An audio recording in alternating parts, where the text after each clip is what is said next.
rare mortals. You're entering the eerie depths of Chokeslam Radio, where expert insider WWE knowledge and secrets are unleashed with thunderous power. Rest in peace.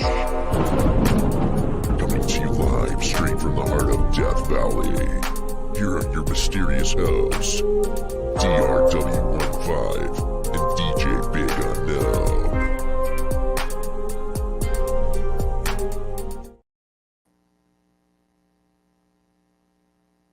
Oh, hello everybody. Welcome back. Chokeslam Radio. I'm your host, or one of your hosts, DJ Big Unknown. And it's your boy DRW15, back with another banger of an episode this week.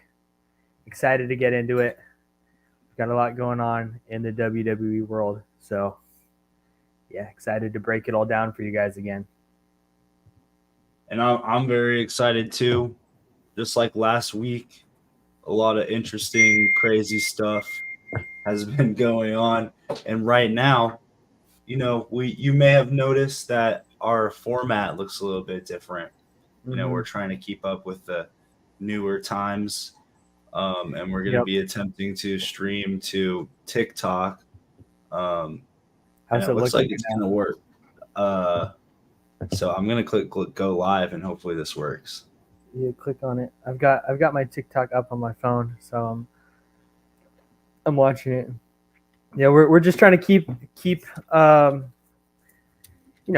with the times, as DJ Big Unknown was saying, and TikTok's where you want to be if you're going live right now.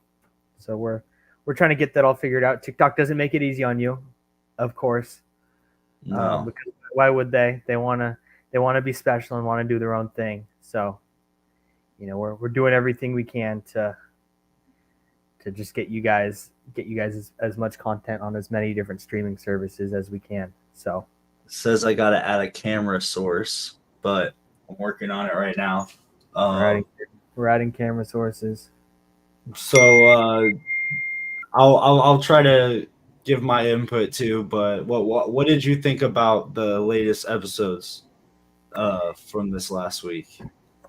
I mean, Monday Night Raw has been exciting lately. That Braun Breaker versus Bronson Reed matchup last night was pretty legit. It definitely lived up to the hype. That was crazy. And then Seth Rollins showing up at the end.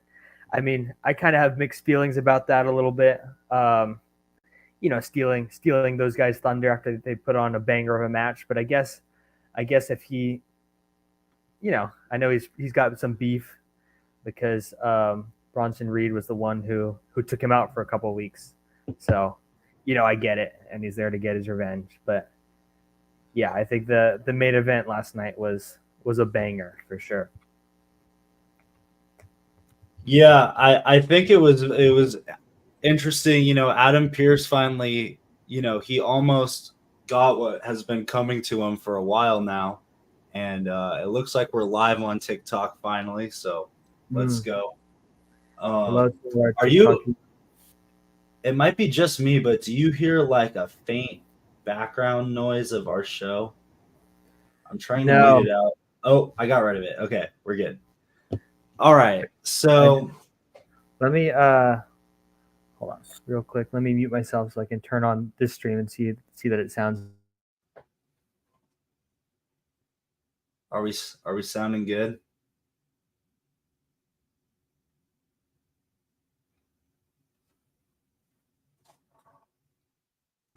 It says it may be muted. The stream may be muted. I'm not sure how to fix that, but in the top left corner, I see a little like a mute sign, and I can't hear anything on the TikTok stream. So, okay.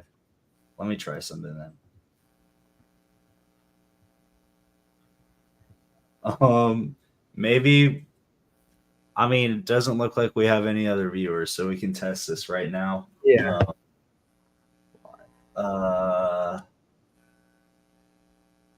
Let me see what it says on my screen.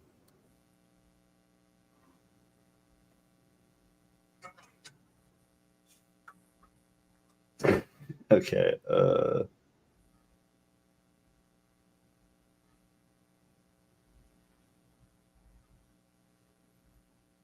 Yeah, it says that we're live and I can watch it, but it shows a little like mute. Uh-oh. Yeah, and it's very low quality. But okay, let me try this. Join team. Okay, can you hear it now? The mute button is gone. Oh, I think I know what happened. Okay. Wait a second. Now you should be able to hear it, I think.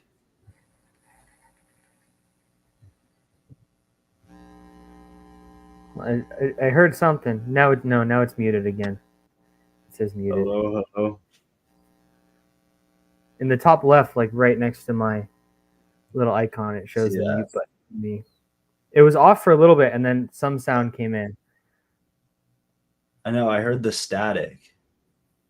Yeah, so we're getting somewhere. Unmute live. Okay. Oh, there we go. Okay.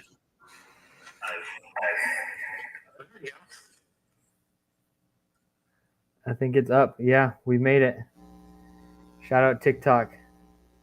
Yeah, we made it. Is it? But yeah, I think it. Wait, I heard you on it. So, hello. Now we're getting some BS again. Well, I have the volume all the way down on mine because I don't want it to like echo. Okay. I think so. I don't think it's picking up your audio. I think it's working, but the problem is that Oh, it is. our voices aren't going to be synced. But whatever, it's just going to be. We'll figure out a way to make it work better. But I think this is good for now. That's right. People can still listen and they'll watch. It counts. Yeah, it might get a little confusing, but they can figure it out. That's yeah. We're making it work. Okay. What's Anyways, up, TikTok? This is a big moment for our channel or for our show. First time on TikTok. So shout out TikTok. What's up, Karen Bove 7? Welcome. Bove 7. Welcome to the stream. We're talking some pro wrestling and sports entertainment right now. Mm-hmm. So all the best. Yeah. Yeah. So my main issue with last night was, we've known something has been off with Miz for a while. Yeah. And, last night, that just pissed me off so bad because this is not the first time we've mentioned something on our show that we've noticed something's off. Something needs to be fixed before it goes wrong, and no one listens to us. And then a bunch of BS happens, and it always happens to like our favorite dude, R-Truth. So it's pretty disappointing. I know. I mean, R-Truth has been out for a couple of weeks because he was protecting the Miz, and took some brutal shots from Bronson Reed. So the fact that he came back and still wanted to do a tag team match with the Miz, and then out of nowhere, Miz turned on him, like, it's ridiculous. And yeah, as you're saying, like we've talked about it for weeks that Miz just didn't seem like his head was in it. He wasn't bought in to the process, to the tag team. And they had the belts as tag team champions, and now it's completely fallen apart because the Miz just can't get it figured out. So, I mean, I hope this is a chance for R-Truth to go on a little like solo campaign of his own, but we'll see what happens. Mm-hmm. I don't know what happened. I don't know what Miz was thinking. Do you think that Karrion Kross could have been behind this BS. Yeah, I mean, Karrion Kross does play the mind games for sure, so I'm sure he played a role in it. But at the end of the day, it's on the Miz, and we can't blame anyone else. You know, like there's gonna be guys in the WWE at all times that are trying to like get in your head, and break up strong tag teams like that. But I think this has kind of been brewing in the Miz's head for a while. Karrion Kross definitely didn't help with anything, but you can't blame it like a third party for the Miz just like turning on R-Truth out of nowhere. That came from the Miz, and the Miz knew what he was doing. He's an experienced fighter, and you even said when you saw him at the golf tournament, maybe not the nicest guy in the world, So R-Truth, I think R-Truth deserves better, and I hope he finds that. Yeah, I think in the end, it's probably a good thing that Miz and R-Truth are splitting ways. It's unfortunate that R-Truth had to really go through all the stuff that he's been going through lately. But, sometimes you have to go through the struggle. Sometimes the darkest part of the storm is right before the rainbow. And that's kind of what R-Truth is in. He's fighting that. He's fighting that storm right now. Yeah. Yeah. And sometimes it's hard to see, you're in that storm, and you turn around in all directions. All you can see is rain and clouds, but R-Truth has made it through worse, and I'm confident he's going to find his rainbow, and we've talked about, I wouldn't mind seeing an R-Truth versus Cody Rhodes match. I know Cody's all distracted by the bloodline right now, but they've got some beef that goes way back, and I think this is a chance for R-Truth to prove that he's still got what it takes to be a champion. I know that Roman Reigns is probably looking to start a new group to take on the bloodline. So, in the past, R-Truth and Roman Reigns have kind of supported each other. So, if I'm tribal chief, R-Truth is one of the first guys I'm going to go to if I'm trying to make my, a new bloodline to take on the current bloodline of a bunch of these crazy guys. Yeah, that's a great point, because I know even though Roman and Cody are teaming up, like they clearly they're not exactly on good terms. Roman's looking for someone. R-Truth is, one of the more experienced guys. Now that the wise man's gone, he could be the new wise man, So there's options out there for R-Truth, and I think if he wanted to team up with Roman, they could make a real run for a belt. Yeah, as the Twitter bots would say, it would feed families. But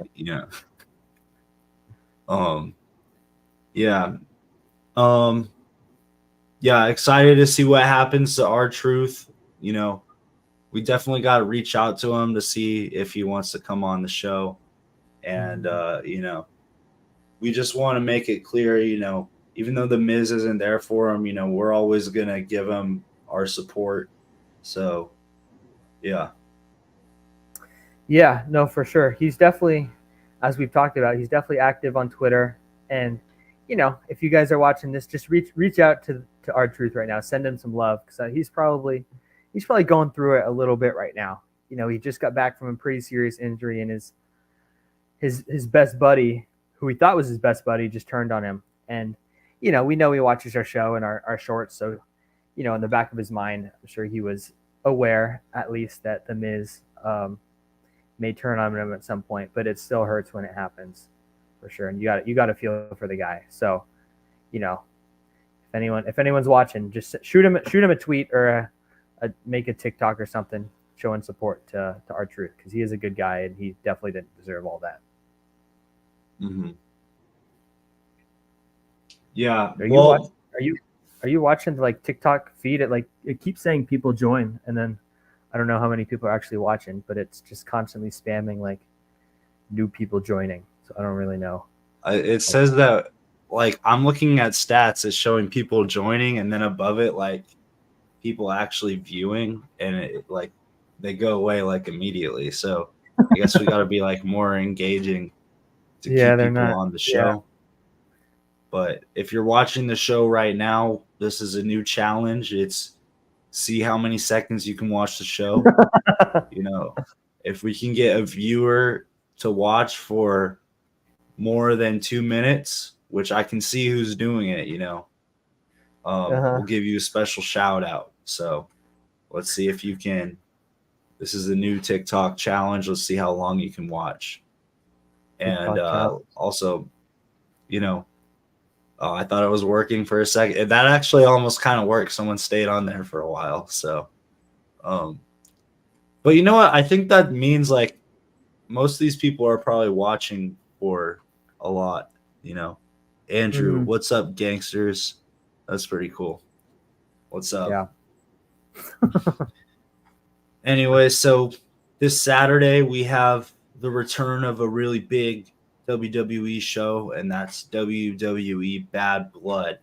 It's going to be in Atlanta, Georgia, and it's going to be happening on Peacock. So we got a lot of great fights for this. What are you going to be tuning in to the show this weekend? DRW 15. Of course, I never miss a live event, especially the ones on the weekends. Sometimes I do have to work weekends, but my work colleagues understand that this is my main focus right now. So if I got to take it easy at work to watch Bad Blood, it's got to happen. And I know you've spent a little bit of time in the A, as they call it. So I was wondering if you had any insights or any like insider knowledge about this live event that's taking place in Atlanta. Yeah, well, as we saw a couple weeks ago, Georgia Tech, which is in Atlanta, was the location of a crazy standoff between Roman and Cody Rhodes. And that Georgia Tech stadium is the very stadium that I could also argue is my home, because I used to ride by that stadium on my scooter to go to work every day. And, every time I rode by, you could kind of feel the presence of tribal chief. Oh, Big E in the chat. What's up, Big E? We're big fans of you. That's pretty cool. We had Big E watching the show. Looks like he left already, but was that on TikTok or was he? Yeah. Shout out Big E. Wow. It's always cool when we get the superstars tuning into the show. Yeah. Anyways, where am I trying to go with this? Anyways, Roman Reigns. Is your home Roman away Reigns from home? and Cody Rhodes. Yeah, I kind of feel connected to those guys because we're all from Atlanta. So, anyways, yeah, I guess I would say if you're going to this event, be careful because the bloodline is going to be, in the city. So, just because there's security at the event, as you've seen, that doesn't really mean that the fans are protected. So just be careful if you're going to be in the stadium. I believe it's going to be, I'm not entirely sure which stadium it's going to be in, but one of the ones in Atlanta. And yeah, looking forward to tune in on Peacock. Unfortunately, didn't get the press invite once again, but we're still working on that. I know WWE, the WWE PR team is a little worried after that documentary just came out. So they're probably pretty strict on who they're going to invite to this event. But I do want to talk about that documentary, but let's go over Bad Blood predictions first. Sure. So for the first match, well, I don't know what the order is going to be in, but this is the order they have on the official website. CM Punk versus Drew McIntyre, Hell in a Cell. CM Punk and Drew McIntyre, they've been going at each other for so long now. you know, but they're pretty much neck and neck in this battle they have going on. And I think, you know, I think Drew McIntyre is going to come out on top here because CM Punk, you know, he's a legend, but he's also kind of an old man. I don't think he has what it takes to beat Drew McIntyre. He's really in his prime. You know, before COVID, people didn't really take Drew McIntyre seriously, and now he's one of the biggest threats in the WWE. In fact, he's the last person to beat Cody Rhodes. So, yeah, I think Drew McIntyre, even though I don't really like him whining all the time, you still got to give it to him. He's a good fighter, and I think he's going to destroy CM Punk. And I think CM Punk is going to regret going in that cage with that man. Yeah, we'll see. I saw that CM Punk is being like a special guest referee tonight at NXT. And as you know, he showed up as a referee a couple live events ago for the Drew McIntyre match. So, you know, I don't know if he has his sights set on maybe retiring and becoming a referee or exactly what his plan is with all of this. But I think personally, I would rather be stuck in a cage with CM Punk than Drew McIntyre. I think I could survive in a cage longer against CM Punk. So in that regard, I'm leaning towards Drew McIntyre taking it. But CM Punk does have the experience, and I think intellectually and just, you know, knowing how wrestling works, CM Punk's got the upper hand. So, you know, if he's got any tricks up his sleeve, I don't know if he's been in many Hell in a Cell matches before, but I think he could pull off some tricks that could give him the upper hand in this match. Mm-hmm. Yeah, I agree. Like, if they're going at each other where it's just like physicality, you know, Drew McIntyre's got this. But, you know, this is Hell in a Cell, and CM Punk, you know, he is very smart and tactical. So I could see him pulling off some moves where, you know, he's jumping off the cage or doing anything to, you know, get Drew McIntyre, you know, down for a 3 count. So, excited to see that. Anyways, the next match is Damian Priest versus Finn Balor.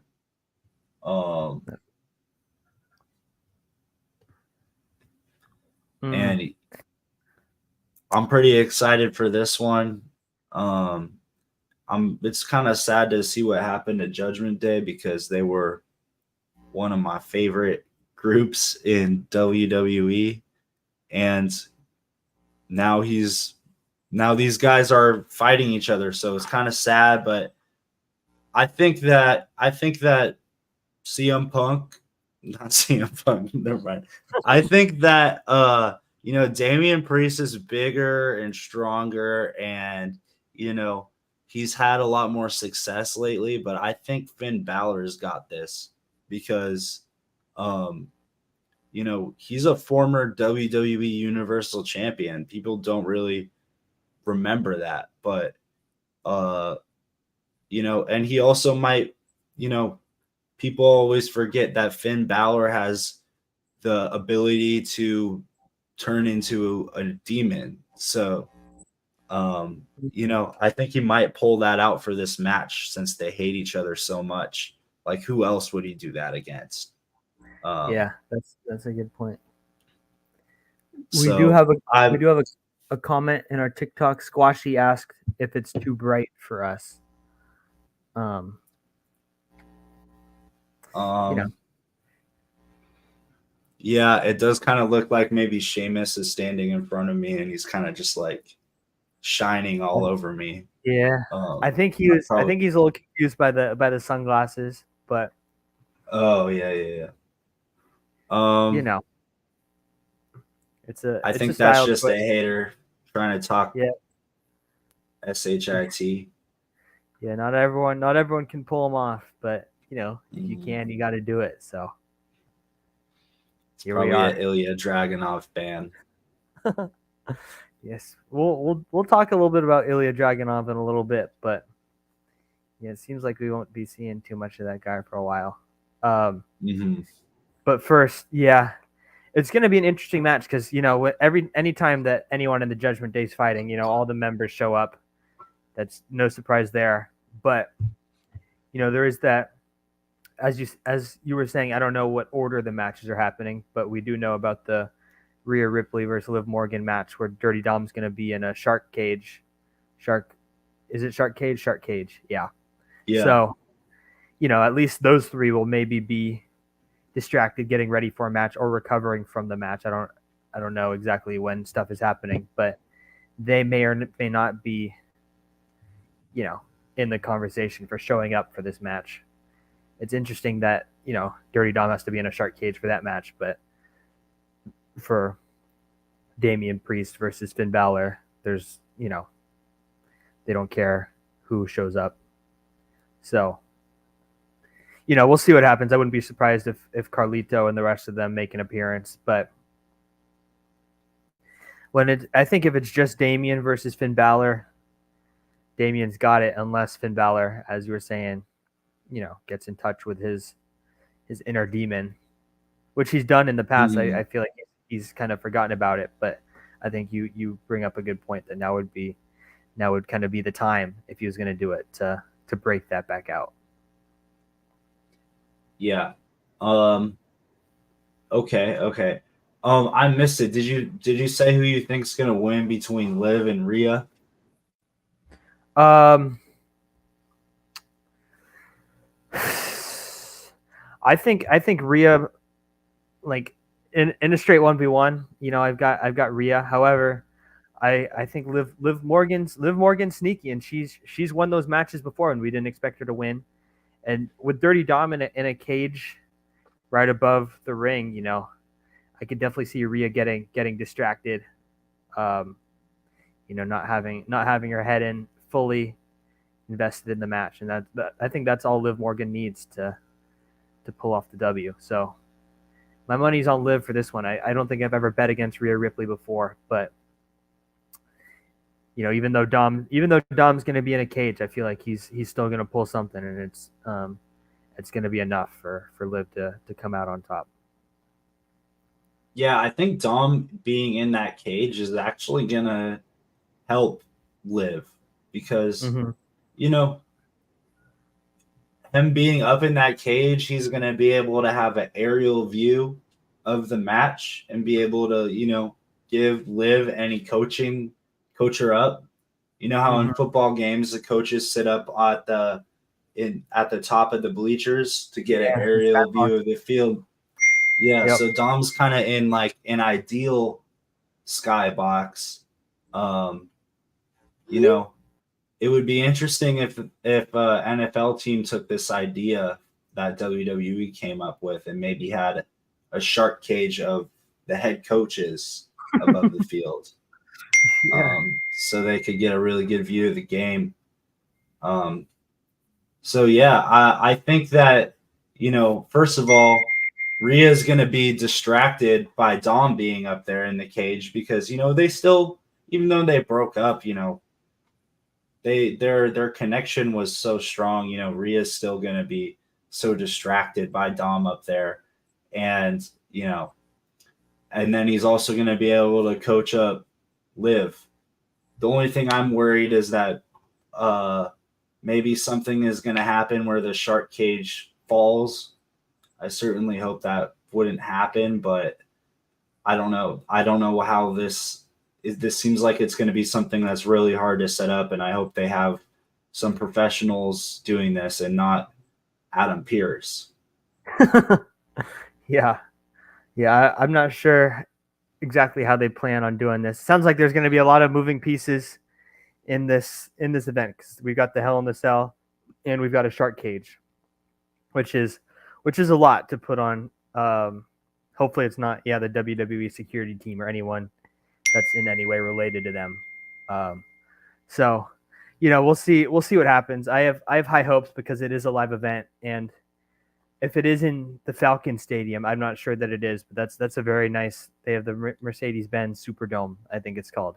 So a very nice stadium that they've got in the A. So I think the Superdome could support a shark cage for sure. I just hope that they have the right people there. Maybe bring in some Shark Week experts or something like that, or the people from Tanked. I don't know if you've if you watch Tanked, but they always know how to install any sort of fish tank. So a shark tank for dirty ducks would be no problem. Yeah, and I know they have that connection with the WWE. They've built a tank for Shaquille O'Neal, who's been in WWE. So hopefully they still have that contact together. And I don't know if Tanked is still on the air, but maybe they could. Maybe WWE Studios could maybe produce another season, or maybe Netflix. Now that they're partnered with Netflix, there's a lot of potential business opportunities here. And we give Triple H a lot of critiques, but if there's one thing that dude knows is how to run a business. And we've seen all these crazy deals he's been making, so I think that he'll be able to get a deal with the Tanked dudes. Forgot what are their names. And I also think that one guy on Tanked, Redneck, he could probably be at least a manager or a potential superstar, because we've seen him kind of bring the boom, as they say, on Tanked. He's not afraid to get aggressive and get a little physical if he has to. So, yeah, throw him in the ring. We want to see Tanked build the tank, and also, maybe fight the Wyatt Six or something like that. Yeah, I couldn't agree more. So yeah, I mean, I could see that happening, but I don't. Bad Blood is something kind of new that they're bringing back in 2024. So really anything could happen here. And I'm excited to see what happens. Hopefully it doesn't get too gory, because I know there's going to be kids watching. Like we always say, if you're a kid or you're a parent, do not let your kids watch this event, because it's gonna get bloody. It's going to get gory. Unless you want your kid scarred for the rest of their life, don't let your kid watch this. Yeah. I know we have the warning at the start of our show, do not attempt anything you see at home. These are moves for professionals, the best in the business. So, A, we don't obviously want your kids trying these moves at home, but B, anything that they watch is going to be ingrained in their brains. And this is going to be a violent show. It's going to be bloody. It's called Bad Blood for a reason, so, protect your kids, protect their futures, and maybe show them like the PG rated summary, or just have them watch our show, and we'll break it down without all of the gore and the blood. Yeah. All right. So the next match is going to be Cody Rhodes and Roman Reigns versus Solo Sikoa and Jacob Fatu. Now, this is kind of hard to predict, because there's another SmackDown happening the night before, and there's almost always some shenanigans that happens on SmackDown right before these big matches. So this isn't going to be my final prediction, but at the same time, it's the two biggest superstars in the WWE teaming up. You could put them against anyone and they're going to win. I know Jacob Fatu is a beast, and he could probably beat anyone in the WWE, but he's going against Cody and Roman. And those guys on the same team is something that I never thought I'd ever see. And they can beat anyone in the WWE, and I would say in the world. Wow. Yeah, I mean, at this point, I don't disagree with you. There's a reason that those two headlined WrestleMania, and The Undertaker and all these other guys had to show up, because these are two bad MRFers who leave it all in the ring. And so to put them on the same team, you know, it's going to be hard to beat for sure. But, you know, I don't know if they have the chemistry that the rest of the Bloodline has right now. And I also don't know, you know, as you were saying, what's going to happen on SmackDown this Friday. I know that Cody and Kevin Owens kind of got into it a little bit last week, you know, so now Cody's making enemies with his old buddies, and he's not exactly best buds with Roman, who's going to be his partner. So, you know, we've seen in the past that Kevin Owens absolutely hates the Bloodline, but now I'm definitely a little less confident that if he does show up, he wouldn't try to sabotage Cody or something like that. Yeah, I mean, you bring up an excellent point. Cody's always going above and beyond to impress all the fans, make every single one of the fans happy. But when it comes to the people that he actually needs to get on their good side, the actual WWE superstars, not really anyone is a Cody fan.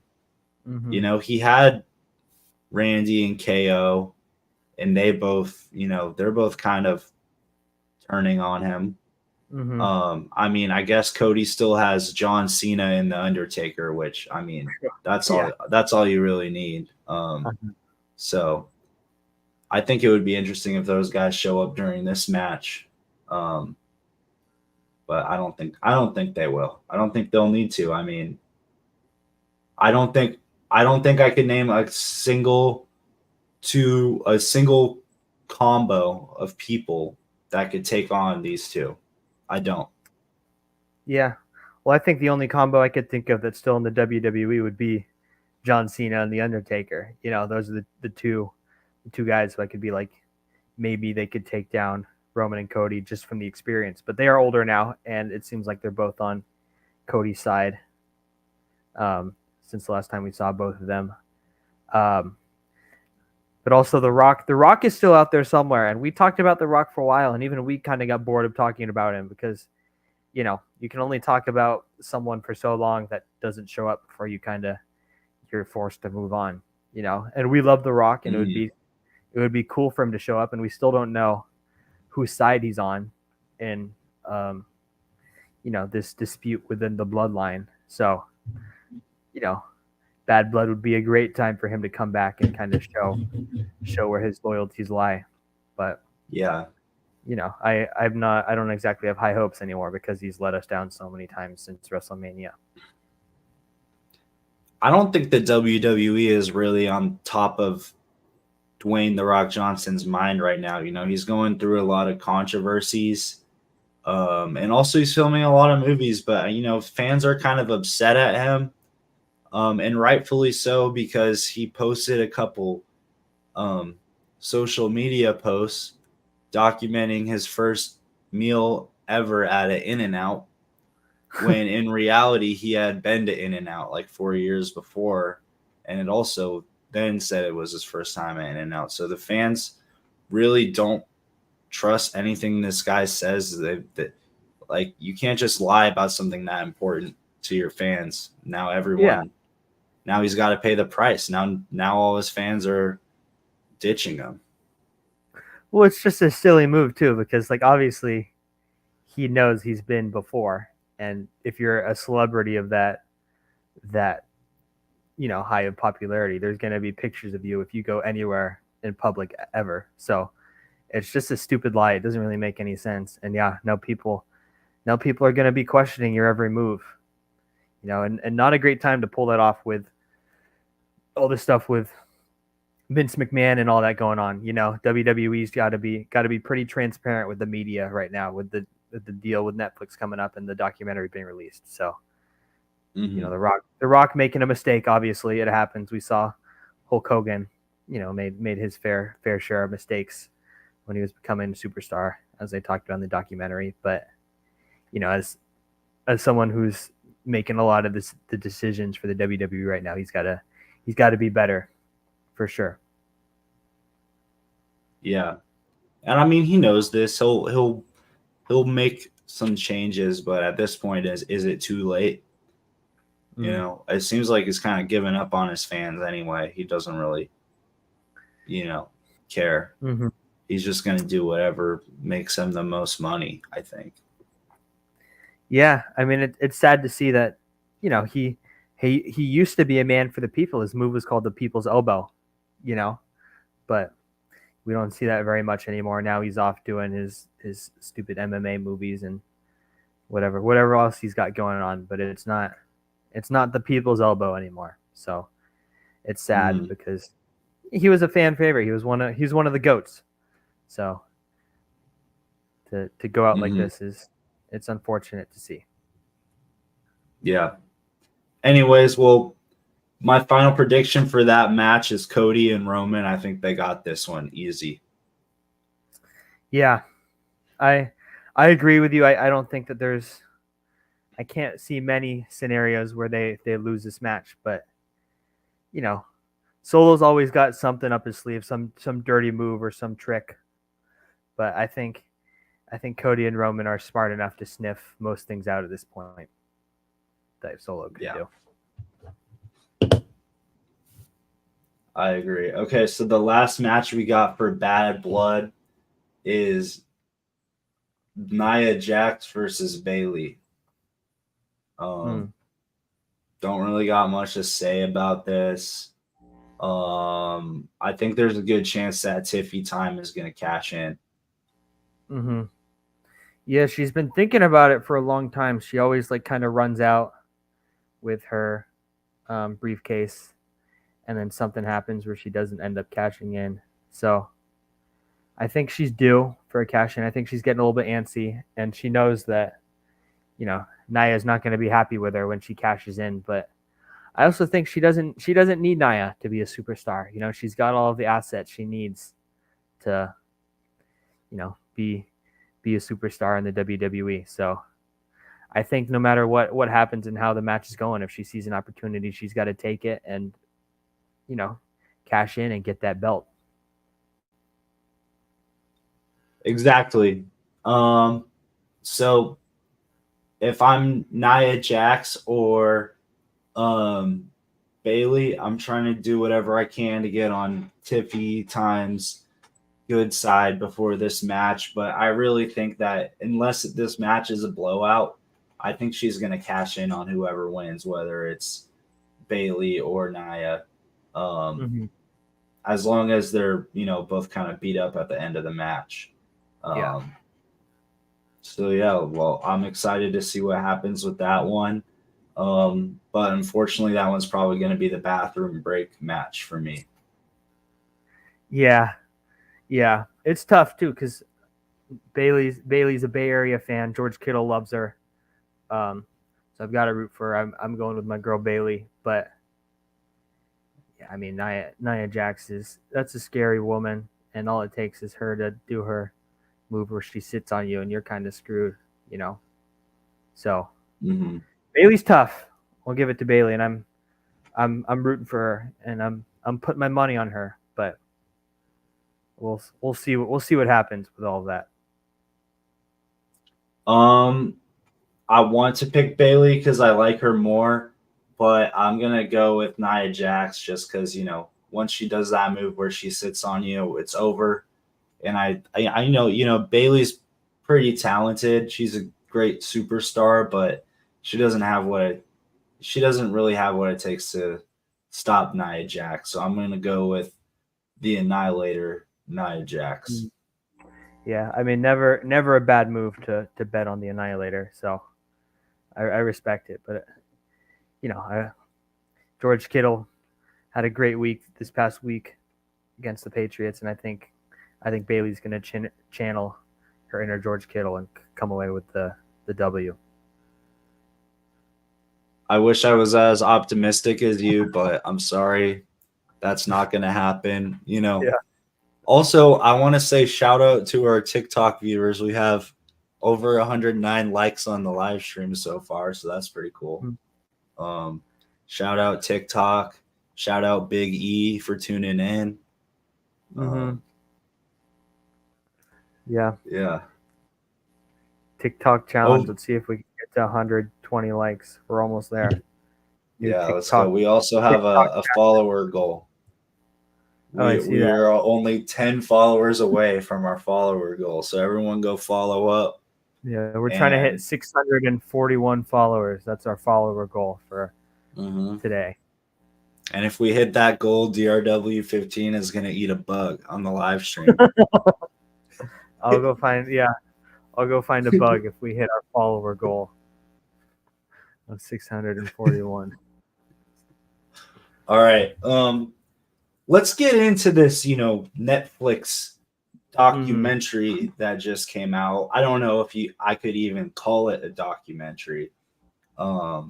Because, they don't actually do any investigating. It's kind of just they decided, oh, let's put all our money into this movie, but let's not go investigate anything. Let's just have a bunch of people sit down and let's ask questions and just make it a bunch of he said, she said, instead of going out and actually doing scientific investigative research like a real documentary. Yeah, I thought it was kind of crazy. Like, they had all these people here with a bunch of like accusations, or they're saying stuff that they thought happened, and then they just kind of leave it, and it's like, okay, like, of course this person's going to say this. So they pulled in this guy who's like the #1 WWE hater, who's like known for like writing like hate articles about the WWE and trashing them, and then just like let him say what he wants to say, and then don't like investigate any of it to see that it's true. And it's like, okay, like, we already know all this might have happened, but That's true. It's like, okay. like we're not actually learning anything from this documentary. We're just hearing what this guy thinks could have happened. So yeah, it's not much of like a documentary as it is like people talking about how they felt about the WWE, or like what everybody already knew. Yeah. Well, I think, Netflix kind of pulled a 100 IQ move. This documentary was not for, or is 100 IQ good? Let's say 1,000 IQ move. Yeah. Because, this movie was not made for WWE fans. Of course, WWE fans are going to be the most excited for a WWE documentary. But I think, especially since Netflix just bought Monday Night Raw, they're going to want to expand their audience. They don't want just the, Chokeslam Radio viewers and all the, Monday Night Raw watchers to be the only ones watching this show. They want to get the entire Netflix audience to watch this show. And what are one of the things that do really great on Netflix that everyone watches? That's true crime documentaries. So they're like, okay, let's get everyone who tries to watch like true crime documentaries. That's probably millions and millions and millions of people. So they're like, oh, let's make a true crime documentary on this guy from WWE. We'll disguise it as a true crime documentary, but really just make it a history of WWE to catch up all our viewers so they're ready to watch Monday Night Raw when it comes on Netflix. And I think that this documentary, if anything, benefits Vince McMahon because, the people who know of Vince McMahon aren't really like fans of him. Like, everyone knows he's a weird guy. But everyone also knows like the WWE wouldn't be what it is without him. So, when Vince McMahon put out that tweet a couple days before the documentary came out saying like, oh, this is going to be a bunch of BS. So like, don't watch it. He's not stupid. This is the greatest promoter of all time. He was trying to promote the documentary and get everyone to watch it. And everyone who's like, oh, this is going to be have so much dirt on him because he's already trying to deny it. You guys all just got worked, and Vince McMahon is smarter than that. He wants he wants as many people to see this as possible. And yeah, it doesn't make him look great, but it also doesn't make him look that bad. They don't even get into the really bad stuff that came out about him recently. Like, they barely touch on it in like the last episode. So yeah, if anything, this is just spreading his infamy, which isn't even that bad. I mean, it's not like he's a Jeffrey Epstein or like a Harvey Weinstein. I mean, I don't know. I guess you could compare him. I mean, we'll have to see what happens with this lawsuit. I don't know. But yeah, well, I think that this was a total like thing that was collaborated by Netflix and WWE to just grow the popularity. Yeah, I mean, I think you make a great point with that tweet he put out, because we talked about it last week. We sent, like, right when that tweet came out, we sent it to each other, and then on the show we were talking about, you know, this is going to be so crazy. Like, he clearly doesn't want anyone to watch this, or he has to release this statement because it's like digging up all this dirt about him. But yeah, as you said, Vince McMahon is one of the greatest promoters of all time. He knows when he puts out a statement like that everyone's gonna, you know, watch the documentary and be like, oh, they're gonna dig up so much dirt on him. Like, this is gonna be great. I can't wait for him. And then when the actual documentary comes out, it's just like basically everything that's already public knowledge, and not even really what the current lawsuit is about, more just about the history of the WWE and some of the dark stuff that had to happen for the company to become successful, which, you know, with the WWE, we knew some of that stuff was going on, but for Vince to like put out that statement and then Netflix to release the documentary, he knew everyone was going to watch it.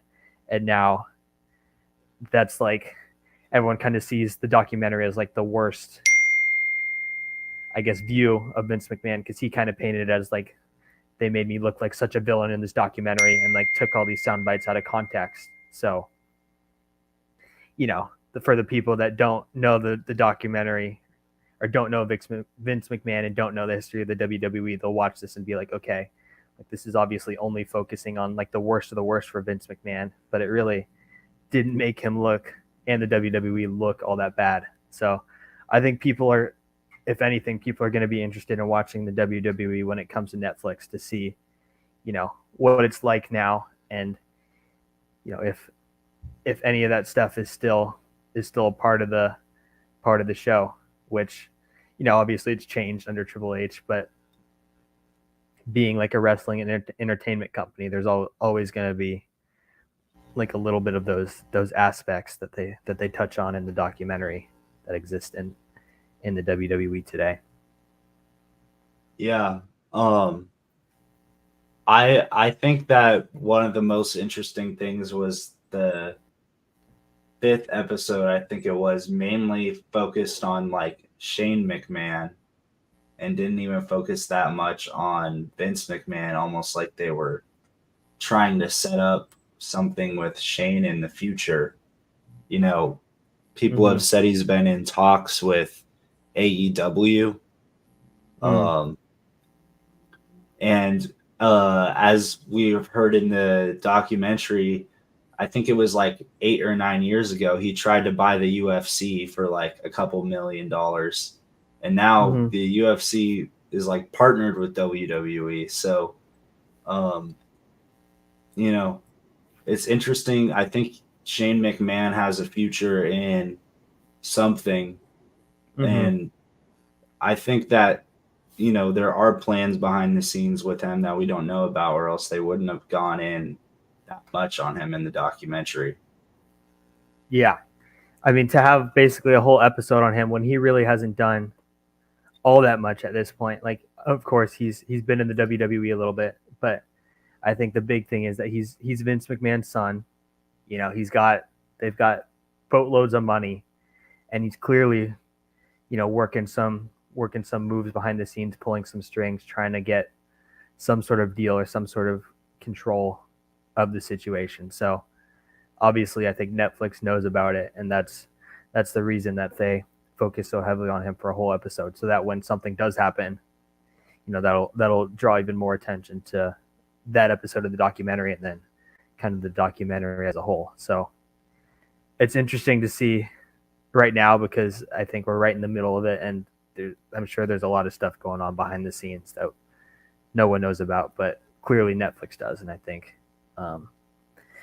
maybe before or after WWE moves to Netflix, we'll hear some news about Shane. Yeah. Well, we're going to be looking into it as well. I'd love to get him on the show. We're not going to be one of these people who just, sits around and like talks about, I think that this happened because this guy said that he didn't like him. No, we're going to actually be doing real investigating, unlike Netflix. We're going to be talking to the McMahons, hopefully, if we can. But if not, we're going to be doing some real investigative journalism and not just, pointing fingers at people. Yeah, no doubt. I know it's been 2 weeks in a row without some special guests, but we've got at least one lined up for the future, and we're working on more, for sure. And I think, we're already getting viewers on our other social medias right now. So once these TikTok views start ramping up, we'll get some real big ones. But as we talked about last week, some of our past viewers, Hoopify, like one of the up and coming stars now on social media. So, people get their start here on Chokeslam Radio and then kind of take off. So, just a matter of time before we get people who are already stars to come on the show. Yeah. Anyways, as I said, we're trying to get in to, actually do some real investigating and break news stories. One person that we've been talking about behind the scenes that we don't really know what's going on with him in WWE right now is Omos, because this guy is like one of the biggest dudes in WWE, probably the biggest. They just had the Battle of the Giants last night, but the real giant, the Nigerian giant, where has he been? I would love to go against Braun Strowman or Bronson Reed, because he'd make both those guys look tiny.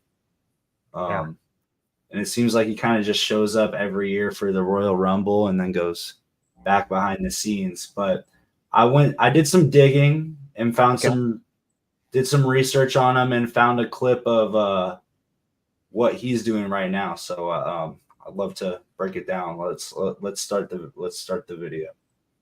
Okay.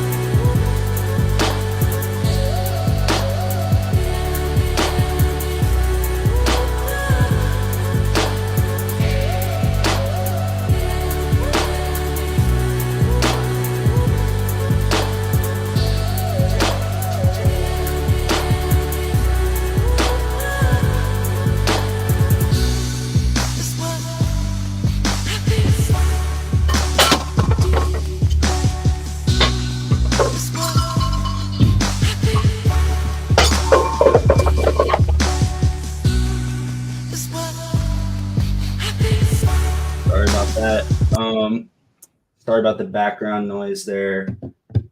Anyways, looks like he's been driving around. Yeah. It seems like he's taking it pretty seriously. Wherever he's going, it must be important. Yeah, from what I get from that video, he's very focused on driving and getting from point A to point B very safely. I don't think he took his eyes off the road once. Few questions I have. I mean, I know he's a very large dude. I was interested I would love to learn what car he's in there, because he looked like an average sized human sitting in that car, and he's very, very obviously not that. And B, where is he going?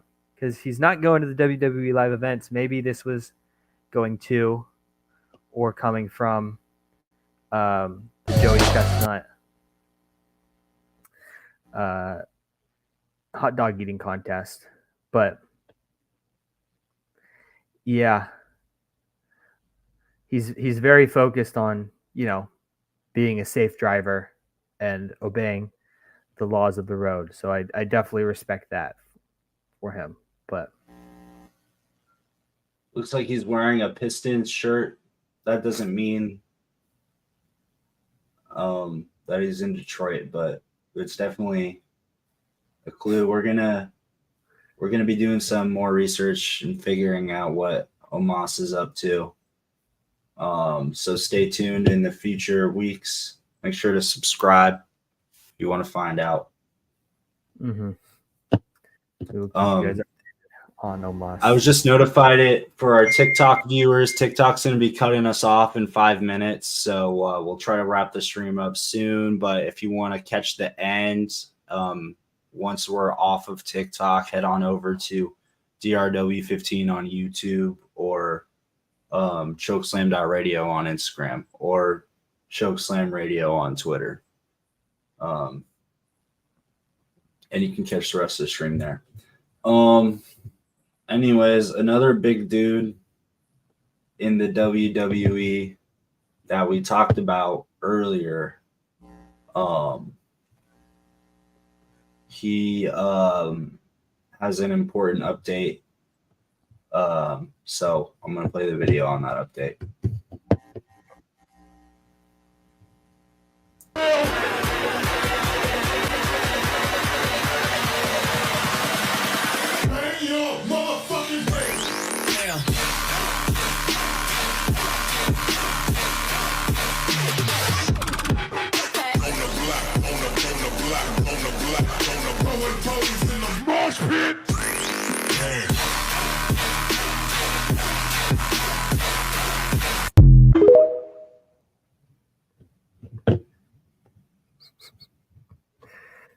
That's pretty cool. Good for him. I know that John Cena's always been my go-to skin in Fortnite. So it's cool that Fortnite's getting some other WWE superstars in the game. I don't know if I would want to use a Shaq skin. Like, I love Shaq, but sometimes it helps to be a little bit smaller and harder to hit as a target in Fortnite. That's why I like John Cena. It's tough to see him, but a Shaq skin is not exactly the most stealthy skin out there. Yeah, maybe I think it would be better to use like a Ilya Dragunov skin or like a Sami Zayn skin because these guys are like pretty tiny. They would be hard to hit in Fortnite. Yeah, I know Call of Duty put Rey Mysterio, Rhea Ripley, and Cody Rhodes into that one.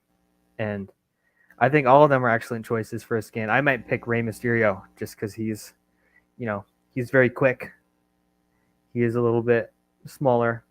But I think with any of those skins, it's a good choice. But yeah, the Shaq skin might just be a bit too large for my like. But I think it can be a power move too. If you see Shaq running in through a doorway or something with a shotgun, that would scare me for sure.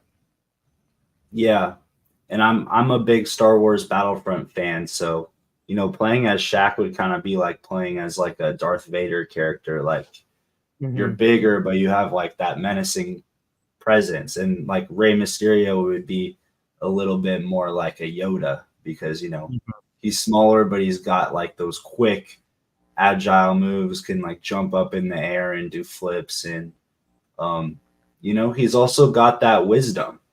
Yeah, and that's a good point. Yeah, I mean, look at everything that he's taught Dirty Dom, one of the greatest superstars alive right now.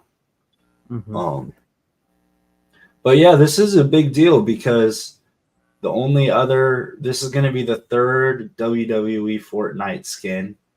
The first two were Bianca Belair, the first pick of the draft, and John Cena, the GOAT. So this could be, a hint that Shaq is returning to WWE.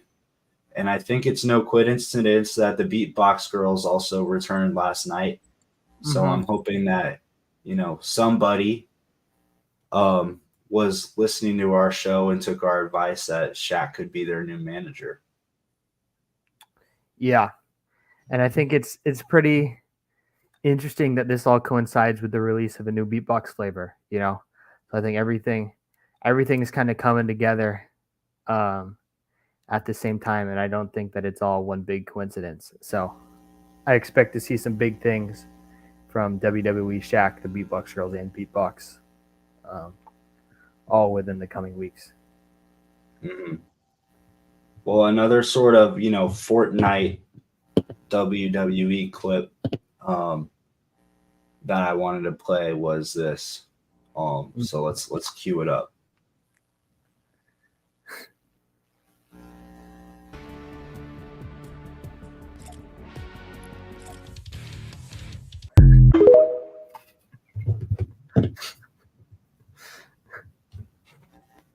So I know,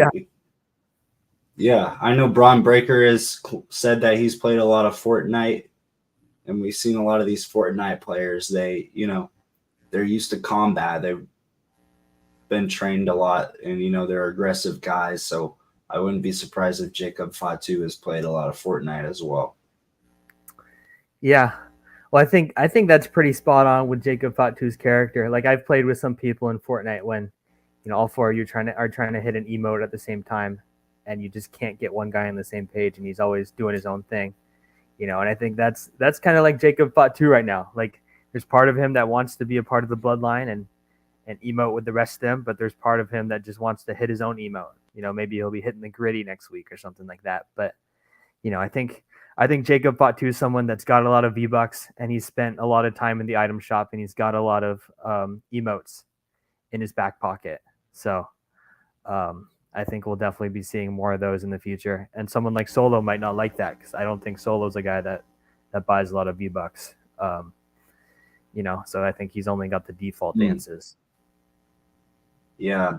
Do you think this is, a lot of people have been saying that playing too much video games leads to becoming a violent person? Do you think this could be proof of that? Well, it's definitely possible. I can't confirm that Jacob Fatu plays more video games than Solo Sikoa, but watching WWE, I can say, that dude is pretty violent, and he clearly knows a lot of the Fortnite emotes. So I think if I had to make an assumption, which I don't like to do, but if I had to, I would say Jacob Fatu is more of a gamer than Solo Sikoa, and that may be the reason that he's a freak of nature in the ring. Mm-hmm. I think, oh man, I want to make a really messed up joke right now. I'm not going to. But, a lot of people, think that CTE has like a big effect on people. Maybe we need to look into something else. Maybe it could be video games causing these bad effects. A certain superstar, former superstar, a lot of people like to blame CTE on things that he's done. Maybe he played too much video games, and that was the real reason. Yeah. No, it is. As I was saying, it's no one ever wants to make assumptions, but all we can do is look at the evidence that we're presented with and, come up with a logical explanation. And, that's something that we here at Chokeslam Radio definitely can't rule in or out. We're just presenting the facts, and we will leave it up to our viewers to come up with their own opinions on a situation like that. But, some video games are violent and some are not. Just as we were talking about earlier, if you let your kids watch WWE Bad Blood every week, then it's probably more likely that they're going to grow up to be a little bit more violent. So video games are not too far from that. Yeah. Anyways, I have one last clip. We've been talking about these guys a lot the last couple weeks, and they had a pretty big event happen recently. So I wanted to cover it. We have some footage to play. So let's go ahead and producer, can we cue that up? Set the world record for the world's biggest boom. Are you guys ready? 3, 2, 1, boom!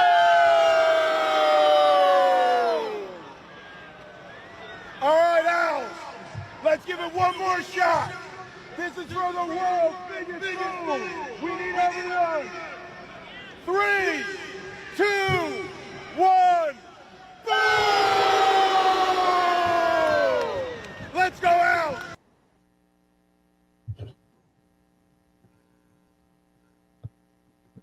Yeah. I mean, interesting move there to do it at an FAU football game with the crowd like a quarter full. I mean, I think it's fitting a little bit. I don't want to hate on the Costco guys because, you know, I like Big Justice and Big AJ, but, you know, if they had signed with the WWE, they could do it at Bad Blood or any one of the live events and get a significantly bigger crowd and definitely break the world record for the biggest boom. But, you know, having signed with AEW, that's not exactly an option for them at this point. And now they're stuck going to FAU football games and trying to break the world record there. So, you know, to each their own. And we wish nothing but the best for the Costco guys. But I just think if they had signed with the WWE, they would have a much better chance at breaking the world record for the biggest boom. Yeah. I do think it's interesting, though, and maybe this was kind of like an indirect message for us, but Big AJ looked like he would fit in great on Chokeslam Radio. So maybe he wants us to have him on as a guest or something like that. We'll have to reach out to Hoopify and see if he can get us in contact or something. But it's pretty cool that he gave us that shout out. Yeah.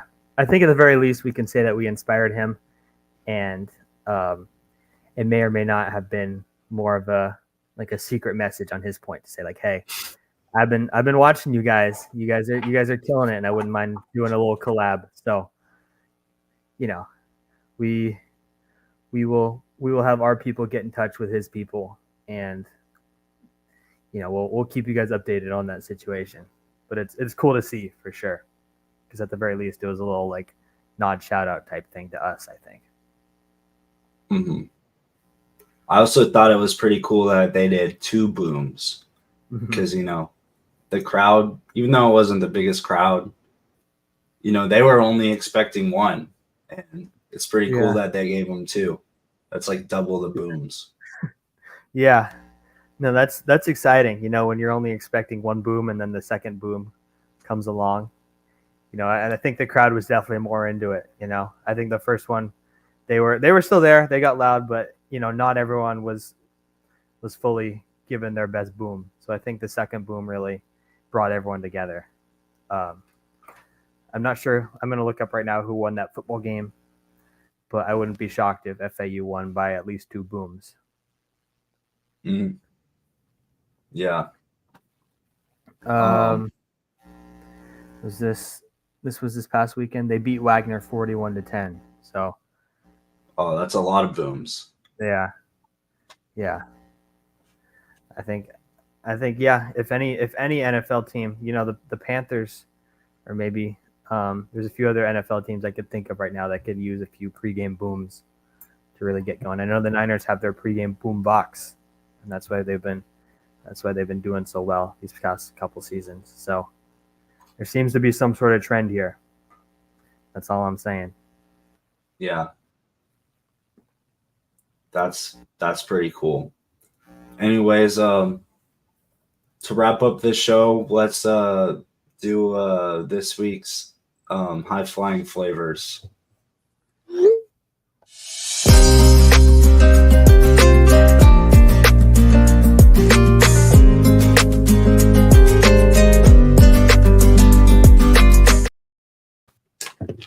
What's up, guys? Welcome back to High Flying Flavors. My name is DJ Big Unknown. Last week, you know, was not the greatest episode. We had the sour Powerade, and that was straight ass. I still can't get the taste out of my mouth. So that's going to be at the bottom of the ranking on the cutting board. But this week, we have the Calbee shrimp chips, wasabi flavor. So I'm excited to get into these. Let's look at the calories. we got about 3 servings per container, and the calories are 140 per serving. So if we do the math, that's like, it's a shit ton. That's a lot of calories. It's pretty much like it would take like 70 prime. You'd have to drink like 70 primes to get the same amount of calories as this bag. So we always like to take the calories into account since we're trying to be healthy, and we're athletes ourselves. So, but let's go ahead and try these. It says that it's a wheat puff snack, and it's Japanese. So, maybe Damage Control has tried these before.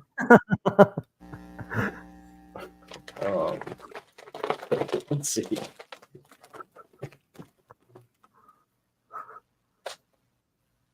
Smells fishy.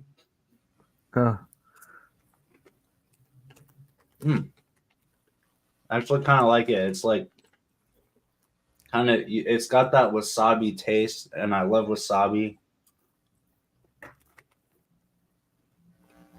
And it kind of, I don't know, I like it. It's crunchy, but it also kind of like melts in your mouth after the crunch. Unlike the what was it? The Smart Food Doritos popcorn. Yeah. It just it didn't crunch, it kind of just melted. But this is better because it like crunches, but then dissolves in your mouth. So it's definitely gonna go above the Doritos popcorn, but it's definitely not as good as the Little Baby all-in chips. So I think I'm gonna put it between those. Okay. But definitely a lot better than last week. And shout out to Damage Control. Yes. Shout out Damage Control for, I think Damage Control kind of knows, when they've got a match, you can't just sit down and watch it from start to finish. You're either taking a bathroom break or a snack break. So at least they've got their snacks figured out. So, if I need to go grab a snack real quick, I know what I'm grabbing.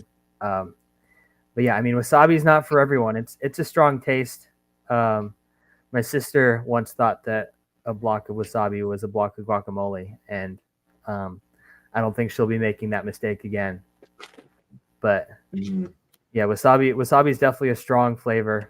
I think wasabi brings the boom a little bit, especially if you're not ready for it. But if it's done right, it makes a good snack. So I'm glad to hear that Damage Control's got their wasabi figured out. Yeah. Awesome. Yeah, well, thank you, EO Sky. Thank you, Kyrie Zane. Maybe Tozawa too. He could be. Yeah. He could be on it. Shout out to Zawa. Yeah. Okay, well, I think that's it for this episode. It's getting late. Anything else? I did want to talk about our boy Ilya Dragunov real quick.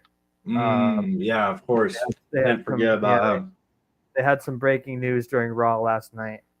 And I know we hate on Ilya Dragunov, but I was a bit sad to see that, because we've talked about it. He does give his all in the ring. We were worried he was on drugs at some point, and we still can't confirm or deny those allegations. But, on Twitter, everyone was talking about, we need an Ilya Dragunov versus Gunther match. Like that would feed families. And then they tried it at like a live event on Saturday, and now he has a torn ACL. So now Ilya Dragunov might not be able to feed his family because he's been taking all these matches that are a bit over his head, and he paid the price for it.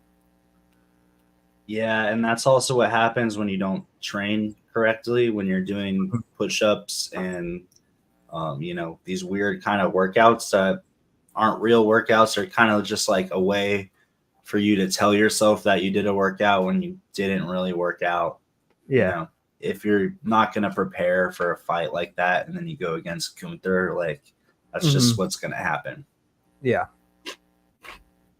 Yeah, it's sad to see, but maybe this will be a chance for him to like reset, get his mind right, you know, start getting some real workouts in. He's going to be forced to hit legs.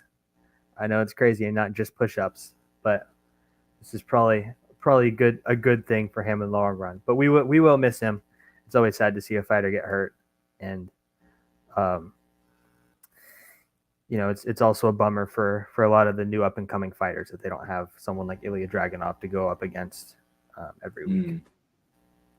Yeah, but like, I don't know. As a fan, it kind of pisses me off because that's a match that the fans like really wanted to see, and Gunther hasn't really been doing anything on like the TV matches. So why is he doing a match on the weekends for like some small audience in like the middle of nowhere when he can't do anything? Like, we have a big pay-per-view coming up this weekend and he's not even on that. So why is he doing matches for like nobodies? Yeah, for randoms. Yeah, I know. And it is an Ilya Dragunov match, so like he's not fighting a top dog or anything like that. But like I haven't seen, all he does now is like come out and like talk shit to Sami Zayn. Doesn't even have any matches scheduled and won't even fight him. So yeah, like at a certain point, if you're gonna put on a match, why are you putting it on when no one can watch it? And then one of the other fighters gets hurt. So it sucks to see a little bit, but yeah, we wish Ilya Dragunov the best, and I hope that we get to see Gunther have a real match coming up soon.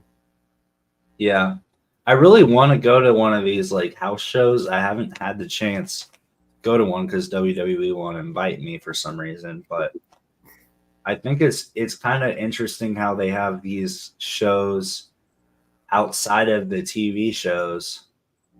And I mean, I'm sure there's just like a lot going on that we're missing as fans. So I don't know. I don't really know. That's just something I would love to check out and kind of figure out what the deal is with that. Yeah. No, I totally agree. And I think, yeah, they put on a lot of matches that the fans would want to see. Instead, we get the same Damage Control match every week. But yeah, we would love to go out to even just watch one of these house shows. We don't even have to cover it. I know the WWE is probably worried about who's putting out information about their shows right now with that documentary and all that. So, you know, even if we can just go as fans, Triple H, we would love to be in attendance and to watch a show that's not controlled by Adam Pearce. Would be lovely.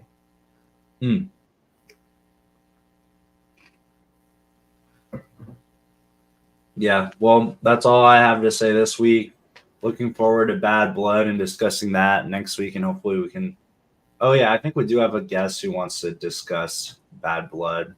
You may know him. We'll give you one hint. It's that he's a famous rapper. He's a famous SpongeBob rapper. Yeah, paranormal investigator. That's giving it away. I think that might be too much. If you know anything about paranormal investigation or SpongeBob raps, you should know this guy.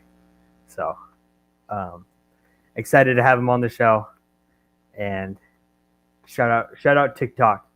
We did not hit our follower goal of 641 followers, but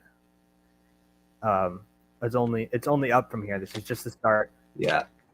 We got really close. We were only 10 away. Followers away. But yeah, shout out TikTok, shout out UGOAS headphones, shout out Big E for tuning in. Yeah, that's all my shout outs for today. Yeah, and shout out Damage Control and Tozawa for making some great snacks.